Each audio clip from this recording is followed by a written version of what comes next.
I will say this. First, I'm honored that you flew in for this. I mean, honestly, I said it at the beginning of the meeting. I expected people like within a 10-mile radius to maybe drive to this. So Australia, China, Finland, Ukraine, Germany, India. Can I have some applause for these guys? Just for being here. And it's so rich for us as a community, because if, you know, we ugly Americans just talk to one another about American stuff, we'll never get smart about the stuff that matters outside our borders. So what I wanted to do with this great, I think, way to end this session and is to ask you each, to, talk a little bit about yourselves, what you're doing, but I'm acutely interested to know two things, and we have time to cover it, and it doesn't need to be as linear as, well, this is my answer, just kind of talk. I'd love to know something that you learned at this conference that was completely new or unexpected.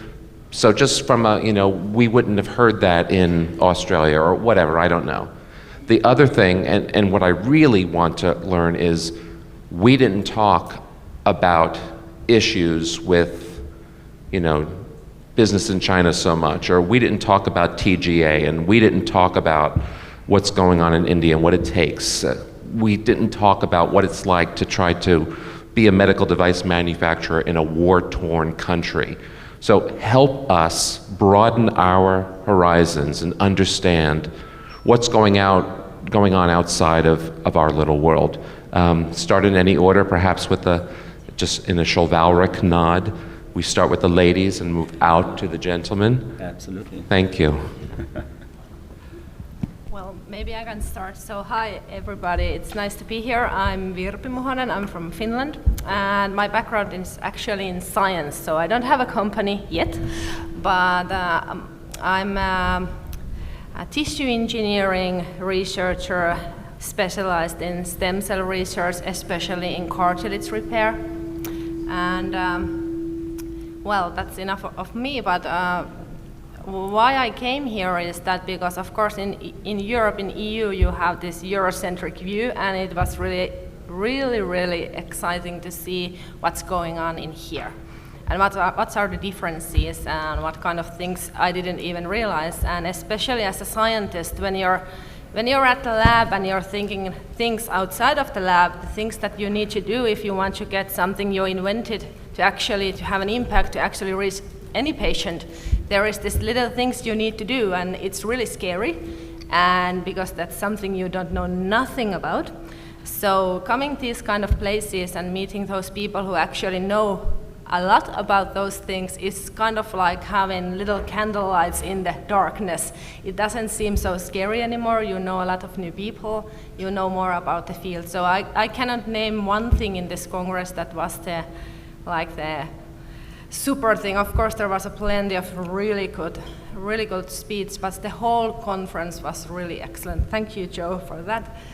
And what can I say that I would like to have more is, maybe as a researcher, I would like to see more research side here also. I was thinking before the last presentation, which was super, that it would be nice to see what kind of next generation devices there are coming, because the research is going like super fast, and this Congress has more considered those kind of like traditional medical devices. But, well, Raymond's presentation kind of nailed it, so I don't have anything I would like to add here, because it covers everything. Well, thank you, but let me ask, are there things going on in Finland, in the Scandinavian region, that we haven't touched upon, we're wholly unaware, some issues that are either geographical or regulatory, anything at all, any perspective that we don't have? In the regulatory field, I think the hot topic in EU is this combination therapies. That's when you combine medical devices, for example, with ATMP therapies, stem cells, etc. So I think that's a really hot topic in EU, and the legislation and regulatory environment is really like changing now. They don't yet know what to do with those, and it's really the thing in Europe now. And I think this Congress didn't really cover those borderline devices, Okay. and that's also something Maybe really that's big something in we EU. talk about next year. Maybe. Tetyana? Thank you. It's a great honor to be present here at this high-level international conference. Thank you, Joe, for inviting me. It's really a great pleasure to participate in such a great conference. I represent the Institute of Ozone Therapy. We deal with ozone technologies. We produce ozone generators for medicine and low-temperature ozone sterilizers. The first ozone generator was created actually in the United States by the American scientist Tesla. The first Institute of Ozone Therapy in Europe was created in Germany, and in Ukraine we created the second Institute of Ozone Therapy. It's existing for about 15 years. Why I have come here? So we are looking for partners or investors who would like to cooperate with our company in order to develop worldwide with ozone technologies. Well, I'll just add, because we had a lovely chance to talk before the conference, and if I'm not mistaken, it's just plain hard to continue operations in Ukraine. Right. And it's a technology that's too valuable to just go to waste because you were in the wrong geography at the wrong time.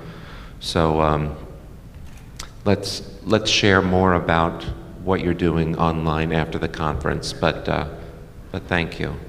Ed, will you go next? Oh, well, thank you. First of all, Joe, I want to thank you again for inviting me to this conference. I've attended lots of conferences, but this one is in the class by itself, and I have to attribute it to your personal touch in helping to network. So I've gained from attending this conference several times more than I expected. So I'm very appreciative. Thank you.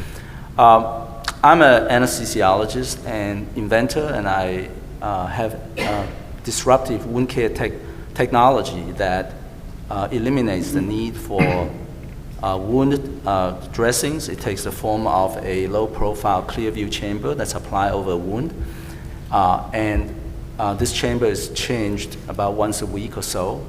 And the microenvironment over the wound is under the direct control of a smart control module and delivers all kinds of therapies, including negative pressure, pulses of pressurized oxygen, other therapies such as antibiotic lavage, and no less importantly, an optimized microenvironment for incubation of bioengineered materials, tissue stroma, skin grafts, stem cells, healing factors, and so on.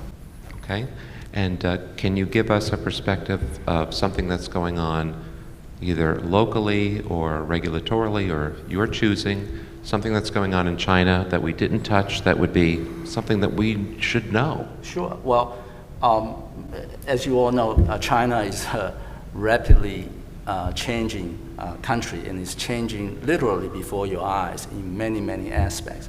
Back in 1978, the per capita income in China was less than $100. And in 2012, it's already over 4,000 US dollars now we're talking about. And there are over 1 million US dollar millionaires in China. And they have, the only country with more US dollar billionaires than China is US. And as a result of rising level of rising quality of life, people demand more and better healthcare. And therefore, China has become one of the fastest growing medical device market. And in 2013, it was worth 16 billion. And it's the fourth largest in the world, second only to Japan. And this is growing at a compound annual growth rate of almost 16%. And it's the situation in China is almost hard to imagine in many ways, because There are not enough hospitals, not enough physicians. The quality of care, for the most part, is not very satisfactory. And patients' expectation keeps rising, and the patience is falling. And some of you may have read that sometime in the last 6 months or a year, physicians were attacked by patients, and one was actually killed. Why? Because you literally have to wait in lines since the crack of dawn to get in the hospital, to get a number, to see a physician. And I have driven by hospitals, not going to the hospital, just passing by, and I could hardly pass because there's so many cars waiting in line trying to get in. And if you have the money, you can pay someone to go and wait in line for you. Okay, so the care is disjointed, it's archaic, there's enormous room for improvement. Therefore, it represents a huge opportunity for other companies to bring their product to China, because 73% of medical device market comprise of imports. However, China is also trying very hard to catch up to the rest of the world. So their rules are changing all the time. I mean, just in June of last year, the CFDA announced a green pathway to approval. Previously, you have to wait in line for such a long time that it takes literally many years to get approval. And it is not a very transparent society. And some of you may be aware, the former CFDA head was executed. The deputy head has been sentenced to life in prison. So, and then with the current president, Xi Jinping, cracking down on corruption, a lot of government officials are literally trembling in their boots. And they're afraid to facilitate things. Of course, many of them are afraid to take bribes, which they used to. And so a lot of things just don't happen because people are literally scared. And as a result, there is this huge backup to approval of drugs and medical devices. It's just a sea change. I have to say, at a conference like the one we are enjoying, where Raymond McCauley just spoke about things in 2020 that are inconceivable in what it can do for the human condition, our next panel includes Ed, which tells a story of officials being executed and long lines in war-torn countries, and it's just such a very, very different world, right? But if you can navigate your way through these obstacles, it's truly a land of opportunity for people with the right devices, systems, and so on, because people are sick and tired of being in the hospital. For example, home care. If you have things that can help people heal faster at home, China is a tremendous market. And also, if you have software that will help hospitals run more efficiently, that's also a great place. Thank you. Let's go next to Dr. Ullmann. You are the chief medical expert for one of the largest medical device companies in the world. This is, no? It's a big company? It's bigger than my company. The company is big, but the business unit is not such as big. Okay, you know. Tell us about Bosch Yes. and your role there. And I was please. wondering how you managed this to get us 6 people here on this small stage, but Well, I'm glad that I'm not sitting outside here because I That's would right, just fear in to case fall, you- you know. So, okay, but thanks again, Joe, for having me here. I'm delighted it's a you are. pleasure and an honor to represent Germany. And you mentioned Bosch. My name is Michael Ullmann. I'm a general physician, a former cardiac surgeon. After 20 years of treating and operating patients, I switched over to the dark side of the moon, means I switched over to industry 3 years ago. And you mentioned it, Joe, I'm the chief medical expert in the corporate research. This is a central department of Bosch. We have 1,200 researchers. which are not linked directly to the business units. In the business unit itself, there are more than 40,000 researchers. So it's a central department, and you may wonder what is Bosch doing in the medical technology field or in healthcare field. Some of you know that we have a business running in Palo Alto. It's called Bosch Healthcare Telemedicine. A few years ago, we purchased a startup, which a very nice telemedical solution.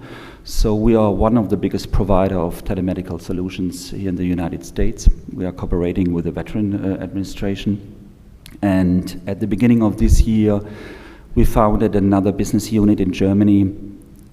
It's called Bosch Healthcare Solutions, and they are more focused on medical technology, medical devices, and but also systems and solutions.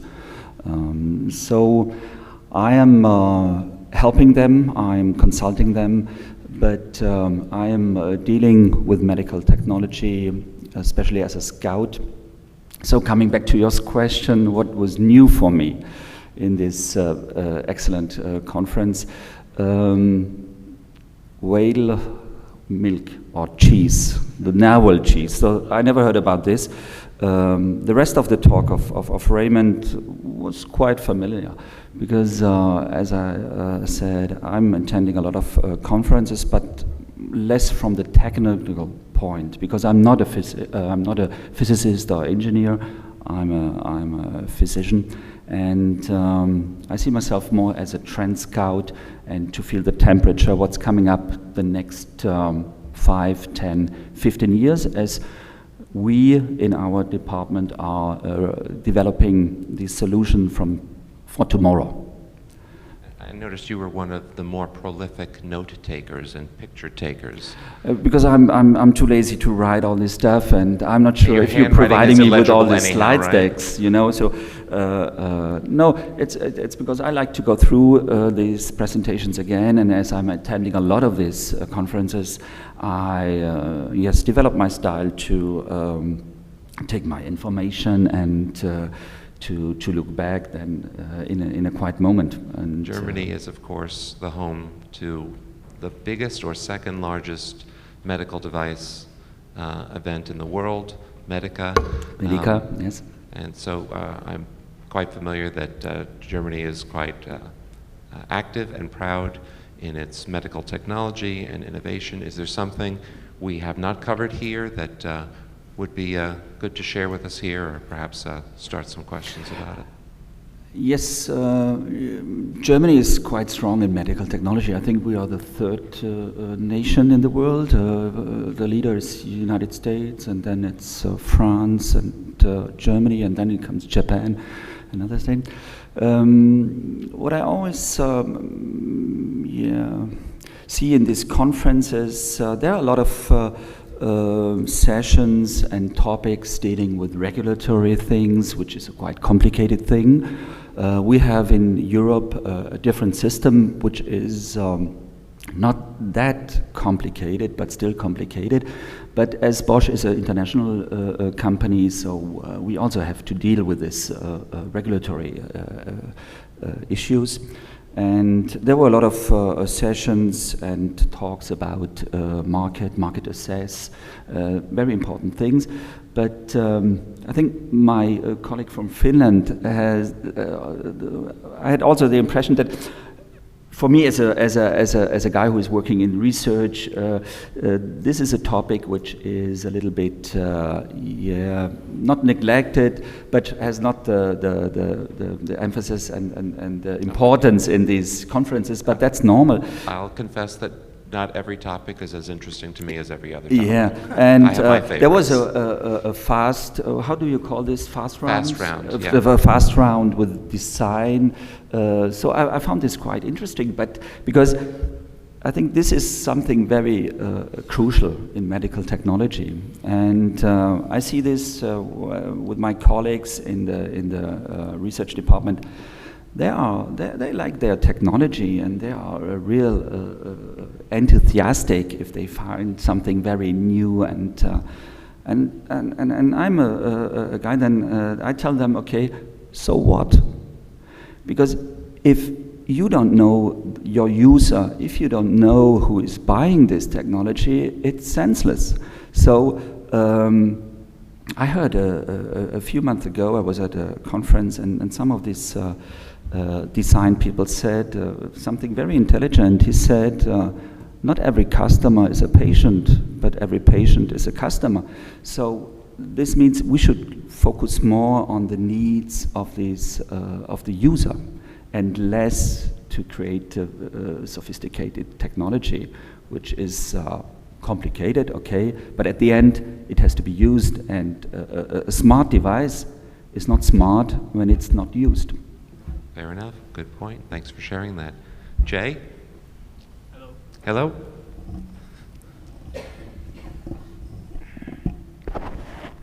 Hello, Joe. Thanks again.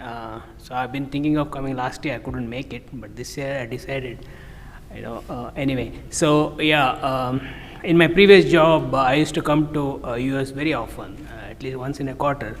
So last 3 years now that I'm on my own, so I've been busy with doing things at home. So yeah, tell us about things. Tell us about Caliper a bit. Yeah, so we provide design engineering or product engineering services, what we call, primarily mechanical, software, embedded hardware, etc. So we provide design as a service. So this is what I've been doing last 3 years now. We are based in Bangalore, which is kind of Silicon Valley of India, so as you may know. And what's going on in India? So Indian market, specific to medical device, it is 5 billion plus. It's 5 billion plus market, which is now opened up. Joe recently ran a medical device in India, the FDI. A discussion that you helped me write, thank you. Yeah, so like China, 82% of Indian medical equipments are imported. So that's why there is a focus of the new government to make in India. So a lot of things are happening on the policy front, etc. So if you look at the some of these players, everybody is there in India. So be it J&J, Medtronic, GE, Philips, Siemens, everybody is there. And some of these guys are there last 25 years. GE in India, recently they celebrate 25 years of the existence in India. So, but what is specific to Indian market? If you look at like developing country, so highly cost sensitive market, Indian. So if I have a product, if I have a device in US that is sold in $100, what is India looking at is something like $10. So what do? If I do value engineering of this product, 100 can become 90, I can bring it to 80, and that's it. But India is looking at $10. So the thinking is changing. So what is going on in India right now, what we call it frugal engineering. So we are doing totally different things in order to address that cost sensitive market. So I'm working on few things. For example, GE in India has come out with a separate vertical. What they're doing is in India for India. So they're coming out their own products to meet that market. Medtronic is doing something different. They're coming, in fact, we are part of some of those engineering activities. So what they're doing is, the idea is this, it is same product, the idea is same application, but how can we make something different using some of the new technologies, which is primarily low cost. So that is the focus that's going on in India. Yeah, and apart from that, since we are in this system for many years now, so we are, the FDI thing. So you have any product, any idea? So we will design that, or we will engineer that for Indian market. So we are part of the ecosystem, be it manufacturing, distribution, etc. Everything that we do it for you. So all we need is, it will be branded as your products. So that is something that we are working with some of the startups. So Bangalore being Silicon, as I said, there are a lot of ideas that are coming out, like a lot of accelerated programs, startups, which is what is happening. So I'm part of that ecosystem, and maybe next time when I come, you will see new products, new ideas that is coming out as a product from India. I'll take you up on that. Now, Matt is my new best friend because I'm going to Australia to do a mentor program in Adelaide, but not before I go to Sydney and stay in his house for free. So I really, let's hear from Matt. Thank you. So, would you introduce yourself, et cetera, et cetera? So I won't go into it again, but basically, Roma, the company I work for, we're into product development. So we'll take your products after the industrial designers have finished, or even during the industrial design phase, and work it up to a manufacturable product. But on to some of the questions that you asked before. First of all, great meeting, absolutely fantastic. I haven't been to anything like this before, and I've been to many conferences, and I really enjoyed it. Thank you. I have to come back next year to check it out again, because it really was great. I'm going to go back to Australia and tell them, those guys up in the Northern Hemisphere, you won't believe what they're doing. Marketing's gone crazy. They're having these fecal swapping parties. So that's one thing I learned, but like, the biomics end of it is great. That whole link between personal electronics to medical device, and that grey area in the middle, I think, is of great interest, and I think it's also something that is happening in Australia, and it's something that I'd love to hear more about in these conferences. Okay, and perhaps another point that's maybe Southern Hemisphere specific, Yep. or something that we haven't covered at all that would be interesting for us to be aware and perhaps incorporate into our future conversations. Yeah, there's a lot of innovation in Australia. There's a lot of inventors. A lot of I heard before that there aren't a lot of physicians and medical personnel in the US that are going and doing inventing and moving forward, where we have the opposite. We actually have quite a lot of people. A lot of the hospitals have their own innovation centres, and doctors come up with inventions and try to process those through. So it would be very good to see how they can link and have these international sort of collaborations with companies here who have the experience, because the market is in the Northern Hemisphere. The market's here, it's in Europe, it's in China. And that's where, if you really want to get some traction, I think you have to start. Okay, fair enough. I could easily spend the hour with you and ask questions, but let me turn to the audience. Is there any question in particular that you have for any of our panelists? I was expecting that. It's towards the end. I want to recognize Marta. She was out of the room, but I still saved my last glass. This lovely port. And Marta's here from Portugal. She was one of the last, she just signed up last week or so I didn't have a chance to formally invite her to join the front of the room, but you deserve the microphone. If you're comfortable, to say hello and let us know perhaps something that was new for you, and perhaps something that we should know about what's going on in Portugal. If you want to come on up, you can be our special guest star. Hi. So this is my first time in the States, and I'm very pleased to be here.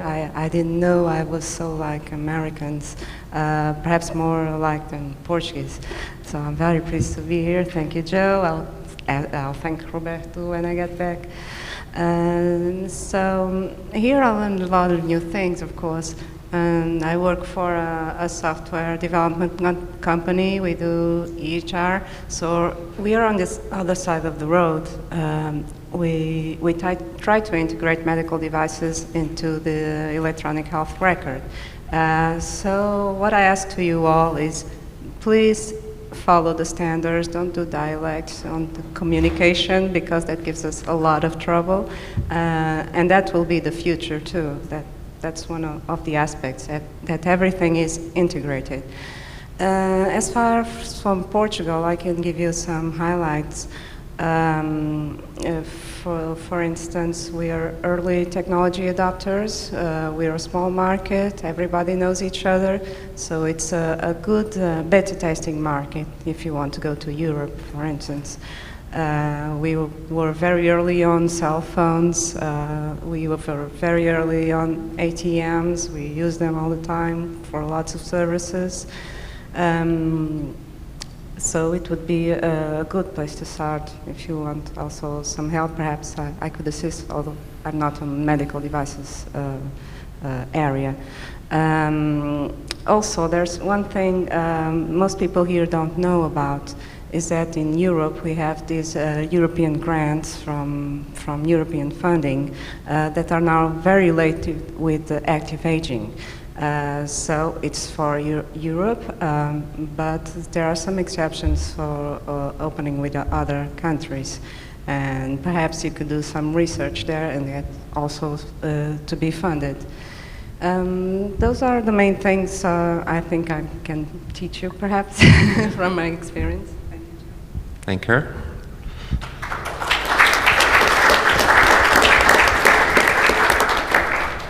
You want to say hi? I like his accent. Now, it's as an Anglophile, you know, I have to confess, I mean no offense to your compatriots back home.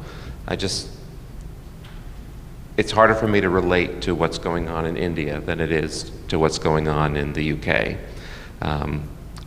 But that's an unfair assumption. Are things a lot different there than your somewhat English-speaking friends across the pond? Please stand. Introduce yourself. Hi, thanks, Joe. So I'm Stephen Carter. I work for Muhonen Ellis. We're a firm of patent attorneys based in London, not Australia. I get accused of being Australian all the time. So I must have a twang to my voice or something. Things are not so different over the other side of the pond. And we've heard a lot about the EU already, and we're obviously part of the EU still, just. For the foreseeable, I think. But there's a lot of innovation going on in the UK as well at the minute. We're seeing in the NHS, obviously publicly funded, but there's a lot of university and NHS funded innovation in the medical device space that we're kind of getting a bit involved in, so it's good. Fair enough. Thank you. So one of the things I'd like to invite you in the room and you watching later on, in my view, some of the richest conversations we've had in the medical devices group online have come when I get help from my friends who know things that I know nothing about. And so one example is recently Arthur Brandwood, who's based out of Sydney, did a webinar for the group on the changes to TGA, which, can you comfortably talk about that topic a bit? No, not really. All right. And that webinar is available online for free about how things are expedited now and the more hospitable view TGA is taking for its own citizens relative to an advantage that they had versus people coming into Australia. Now, Jay taught me that in India, they recently made it so that 100% of a foreign investment can be made. You don't have to have any headquarters in India to make that investment. This is a change.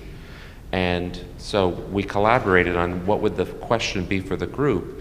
And we asked, given that you can now invest wholly in India, how do you feel about that? Do you want to do that? And that was a somewhat polarizing discussion. Do you want to comment on that? Maybe try that one. Yeah. So we don't have... Yeah, I was going through the entire discussion. There was a lot of things. Yeah, it's not easy because to do business in, let me admit, I mean, if you have to compare something with developed world, it's totally different. Because there are challenges in terms of infrastructure and those kind of things. Yeah, that's given. Yeah, that's the problem. Yeah. Having said that, things are changing and things are changing rapidly. So if GE could make some of the devices in India, they started, as I was saying, they started the project in India for India. Now those products are being exported back to some of these other world. If GE can do, if Medtronic can do, if J&J can do, why not others? So there are challenges, but things are changing. So I believe we can produce the same quality, same spec of the product in India for the global market. That's what I believe. And at the fraction of the cost. Remember that cost is the major. Yeah. Before I turn it to you, I'll say that the other side of that argument, which was made online, was very much around culture and frankly trust and reliability, these types of things, which I think is basically a cultural thing, that we don't know your custom well enough to get the best work relationship. Do you want to comment on either what I said or what Jay said? Yes. Please. Yes, I would like to. I think there's a concern among many medical device companies in deciding whether or not to go to China is the concern about patent infringement. Oh, that comes up a lot, actually, our Yes. patent attorney here. Correct. And certainly China has not had a very good reputation in this area, but there is so much change going on beneath the surface that chances are many of you are not aware of this. China actually has very good patent laws in place, but they just don't have enough trained lawyers and judges to administer the laws on the books. But I was really shocked last year to learn that the number one filer of U.S. patents before the USPTO, by far, by a twofold margin, is China. Imagine that. I mean, of course, you expect most of the previously, in the past, the most filings would come from Americans and maybe from European nations. But now, twice as many filings than U.S. come from China. So how can China, which, certainly Chinese inventors, relatively speaking, don't have a lot of money to be filing all these patent applications? Well, that's because China government has a policy to reimburse the patenting expenses for inventors in 3 jurisdictions. For example, U.S., EPO, and China. And the fact that the Chinese government is willing to invest such huge dollars is clear proof that they believe in the value of respecting intellectual property. Because if they don't respect other people's intellectual property, why should anybody respect theirs, right? So these are the sea changes that's going on beneath the surface, and many of us, unless you are involved in the field, you probably would not be aware of it. And as you know, today, China is the largest automotive market in the world, and General Motors derives so much profit from the China operations. And China truly is a land of business development opportunity, but you can't expect to fly over there and then just start doing business. It does take some time to get to learn the culture, develop relationship that will help you to proceed efficiently. So I would encourage everybody to take a serious look, because it is such a huge market with income rising so quickly, such pent-up demand for better health care, better home care. If you do not get in early, and I can't call this early now, you really need to get in early if you have a long-term range goals for the international business of your company. You really can't afford to ignore China. Thank you. And Michael, I will. And Michael, I know you were waiting patiently. I just want to comment on this, because I think this is very important. We all have the tendency to live in our own small world and look a little bit only in the US market or in the European or even in the German market. And but I think that yesterday I had a short talk with Maurizio after his impressive talk. Yes. And he said they hired physicians at their offices in Seattle, but found out that this is not appropriate. But because what you have to do is you have to go outside, you have to know the culture, you have to know the mentality, you have to know the needs, and this is why also Bosch is not doing this as a global company, but we have, especially in Bangalore, and he knows this, we have Bosch India, and they come up with a local device for the Indian market. So this is tailored to the needs of these people, and so it's local for local. So this is our strategy. Interesting. Matt, you wanted to comment? I just wanted to say, at the risk of starting an international war, Australia is also a great place to manufacture, and you put Australian-made on a product and sell it into China, India, and all those places. You get a lot of benefit in doing that, because it has quite a good reputation already, as well as at the moment when you compare the rising costs, I think, in China and India, because they're traditionally, you took away my drink.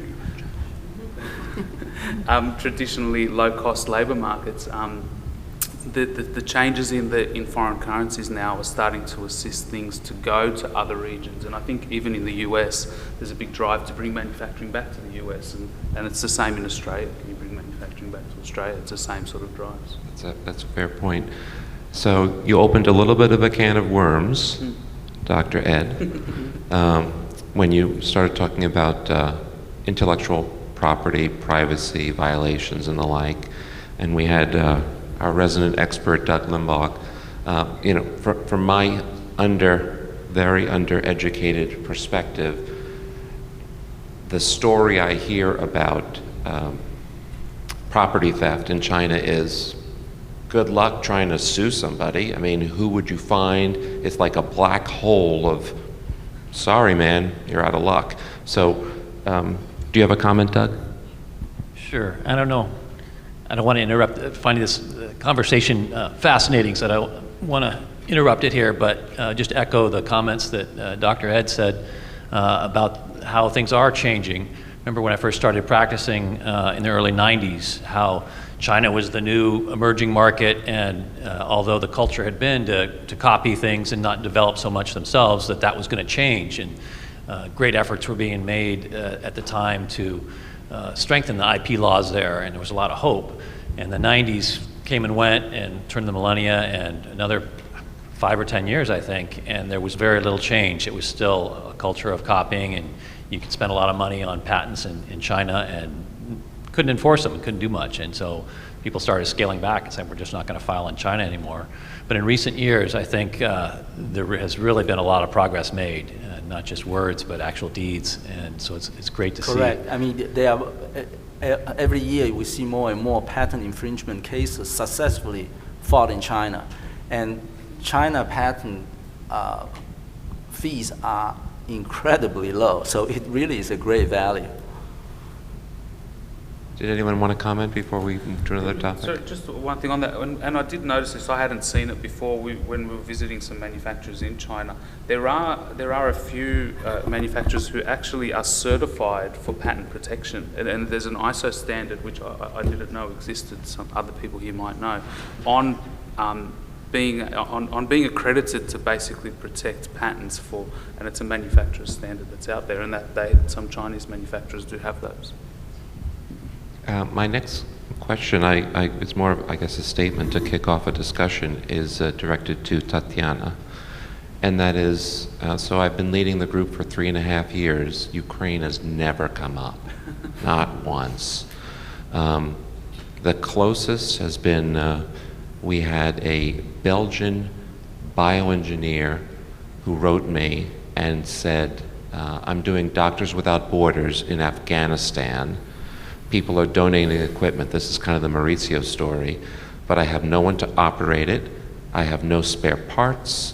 I don't have the disposables, and I guess mine is an open-ended, difficult to answer question. It was very easy for us to rattle off the Chinese issue, the TGA. I don't know what I'm talking about, but I was able to, then it's like a blank slate, and I mean, no offense, I've never heard Finland come up. So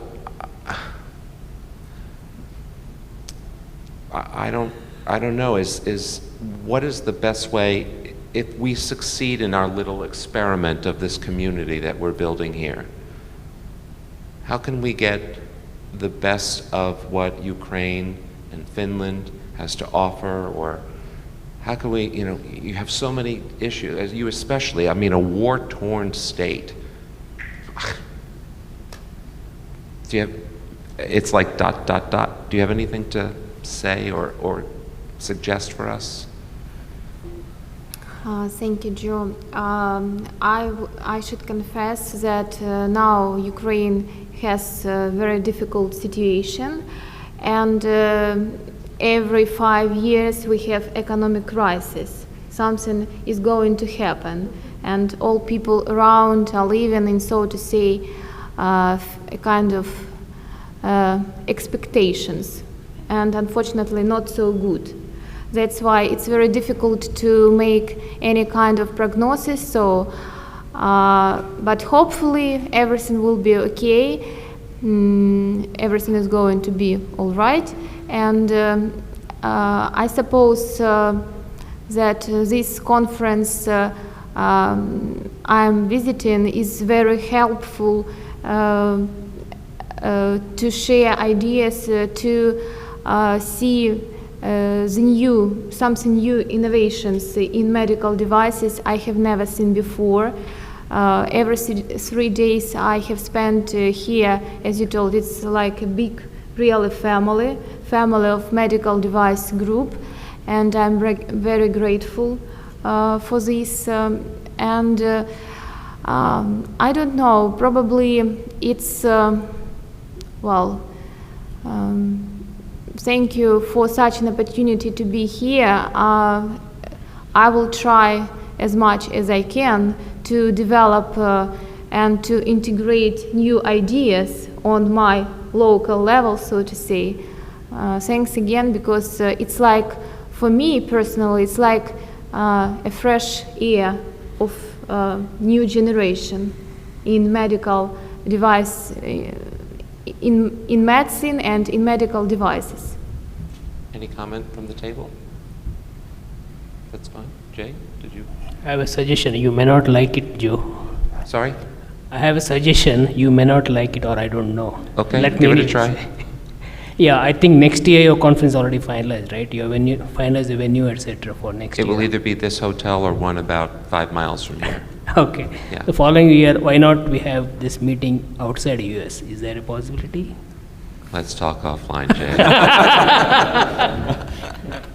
Would you like to share some thoughts? Yeah, I was just thinking that when you said that you don't know anything about Finland or things like that. I've been there, it's beautiful, but... You've been there? Well. Oh, wow. I was just thinking that you guys should come there. There's excellent conferences and stuff in Finland and all over the Scandinavia, so the best way to get know what's happening is to come there, as we came here, and that's the best way to know what's going on in the States. So travel.